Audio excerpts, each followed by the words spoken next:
Greetings, adventurers, and welcome back to Abnormal Voyages. Today we are in Stanton, Missouri at the Meramec Caverns, which, among many other things, happen to be one of the hideouts used by the Jesse James gang. Let's get in there and get underground.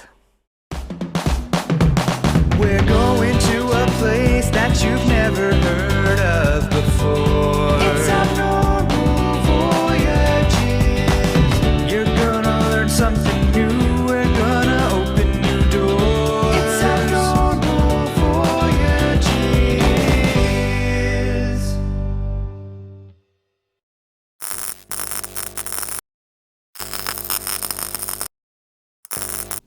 Discovered by French explorer Philip Renault in 1720, Meramec Caverns is the largest cave west of the Mississippi and has been amazing people for centuries.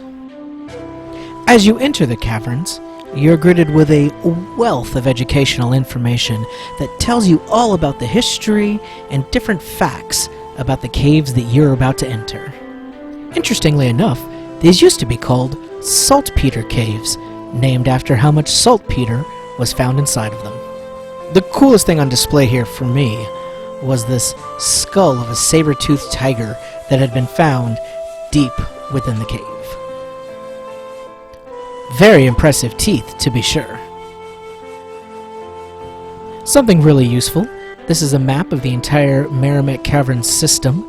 The red line is the path that we're going to be taking, so we start at the little X, and we're going to work our way all the way down to the end of that route. This gate and sign were the official beginning of walking into the cavern. We're now inside at the very beginning of the cavern tour. We're going to go, I believe, about a mile down. Should be a lot of fun. Funny enough, it's actually warmer in here than it is outside, since I think it's around 30 or so out there. In here it is always a constant 58 degrees, so about 60. Not bad at all. Let's see what we can see.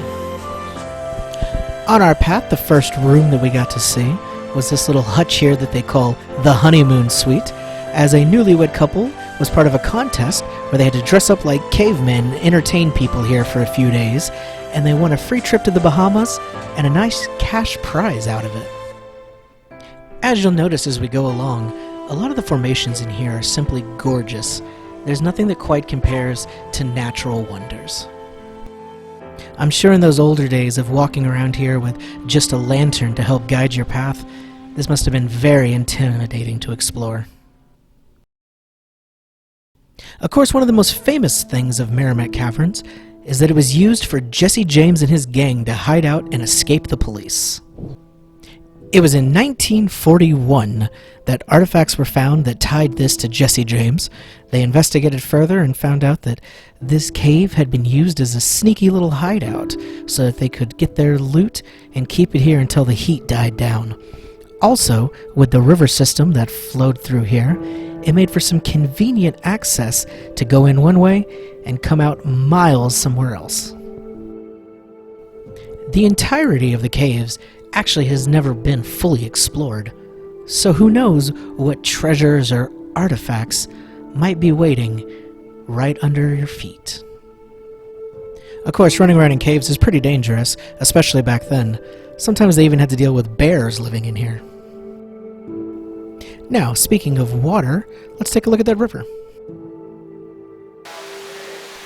You can definitely hear the water rushing by, but where is it?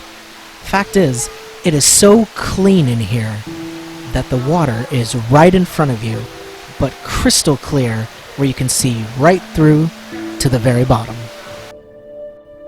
As we head deeper into the caverns, the formations get even more amazing, and you can tell that human hands had nothing to do with the creation of these things.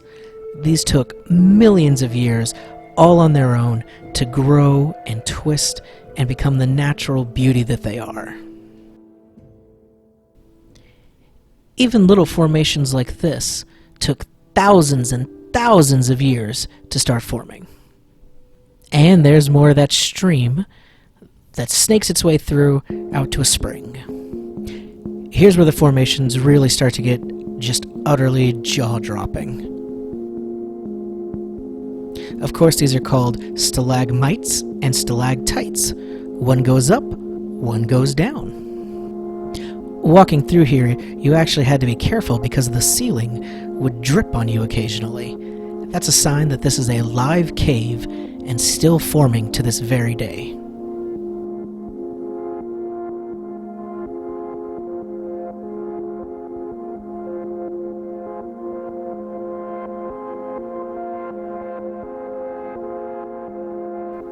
Even though we didn't encounter any wild animals while we were here, the way these caves are formed almost makes you think something's going to come out of these holes, something that burrowed in there to live, or even a flock of bats or something. But only rock here.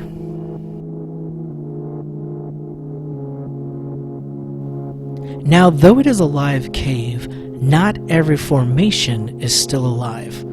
This one here is no longer growing, so is considered a dead formation, and if left alone long enough, they actually begin to rust.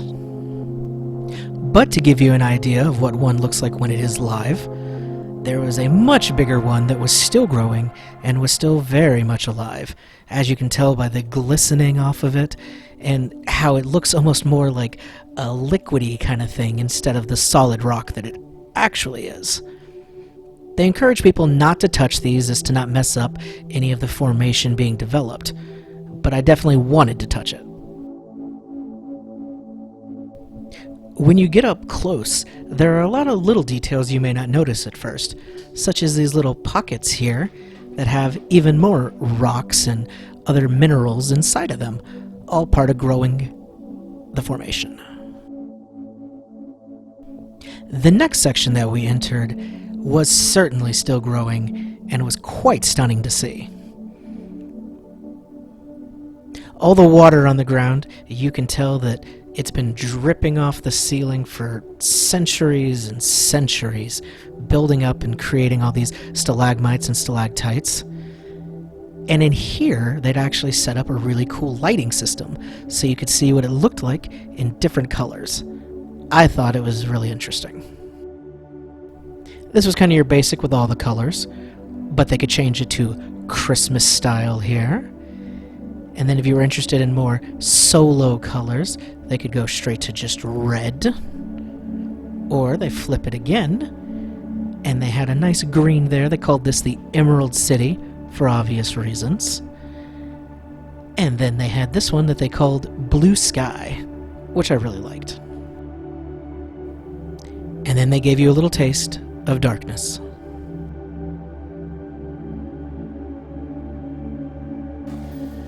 As you can tell, it's very dark in here, but we are headed up to the upper parts of the cave to see some more formations. Should look really cool. Hanging off the wall here was what they affectionately called cave bacon, because it looked like big slabs of bacon. However, I wouldn't recommend trying to eat these.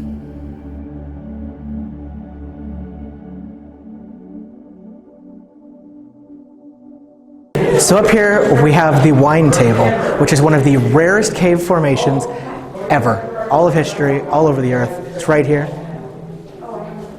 Kind of looks like a three-legged camel, but that is the wine table. Here's a little closer look for you, just to really take in and appreciate this awesome formation.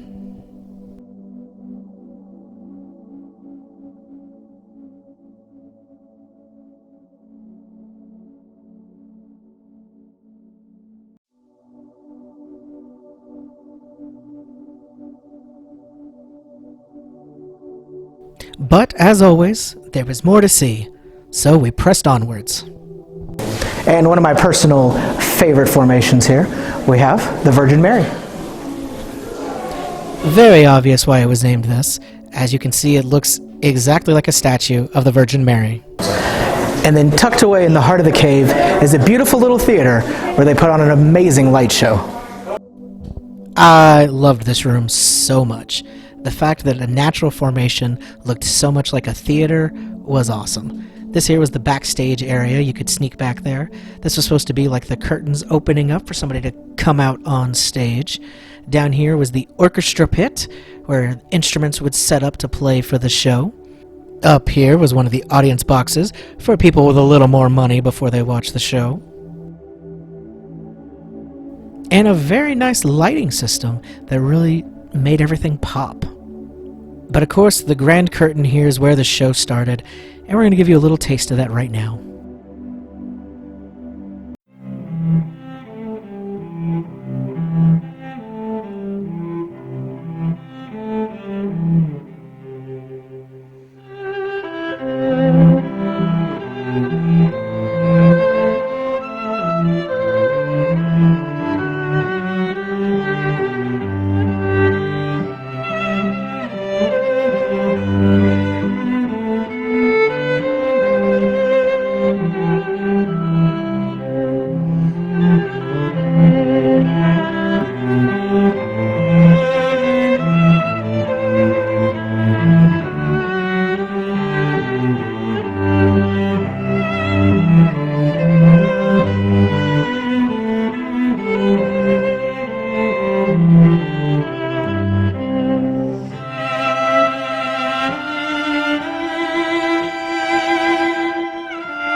Route 66 is full of wonderful things, and I think it's hard to find anything as wonderful as these caverns. Well, thanks for tagging along underground with us. My name is David, and this has been Abnormal Voyages. We'll see you in the next one. Thanks for watching.